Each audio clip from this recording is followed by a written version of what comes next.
Boy Meets World actors reflect on past defense of Brian Peck. Ryder Strong, Will Friedle, and Danielle Fishel devoted the entirety of their February 19 episode of Pod Meets World to their experiences with Boy Meets World guest star and convicted sexual abuser Brian Peck. The co-hosts were joined by family therapist Katie Morton to discuss the time Friedle said they were on the wrong side of everything. Peck guested on 2 season 5 episodes of Boy Meets World, and developed a friendship with both Friedle and Strong. The cast felt a need to address Peck because his episodes are coming up in the podcast. The pod's format is usually more episode recap-oriented, and because Peck's story will be featured on an upcoming docuseries about past alleged abuse on multiple Nickelodeon sets. Fishel said both Strong and Friedle were contacted for statements on Peck for this docuseries. Quiet on set. I didn't really go to parties. I didn't really do that stuff.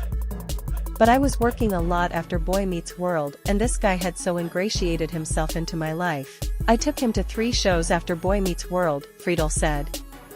The person he presented was this great, funny guy who was really good at his job, and you wanted to hang out with.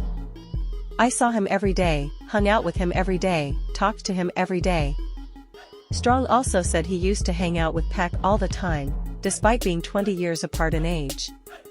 Fishel conjectured that many adults on the set of Boy Meets World avoided questioning the relationship because they didn't want to come across as homophobic.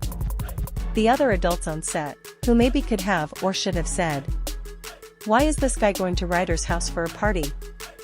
There was probably a part of them that didn't say it because they were afraid it was going to be taken as homophobia, she said, instead of, "This is a boundary, gay or not. This is a boundary between adults and kids." In 2003, Peck was charged with and eventually convicted of a lewd act against a child and oral copulation of a person under 16. Friedle said Peck immediately began spinning his arrest where it wasn't his fault. It was clearly the fault of his victim. Strong said Peck described himself as a victim of jailbait and downplayed the severity and number of offenses. Back then, you couldn't Google to find out what people were being charged with, he said. So in retrospect, he was making a plea deal and admitting one thing, which is all he admitted to us, but it looks like he was being charged with a series of crimes, which we did not know. Friedle and Strong both wrote letters to the judge in support of their friend, and appeared in court at sentencing. "We're sitting in that courtroom on the wrong side of everything." The victim's mother turned and said, "Look at all the famous people you brought with you. And it doesn't change what you did to my kid," Friedle said. "I just sat there wanting to die. It was like, what the hell am I doing here?" It was horrifying all the way around. "We weren't told the whole story, but it doesn't change the fact that we did it," Friedle said.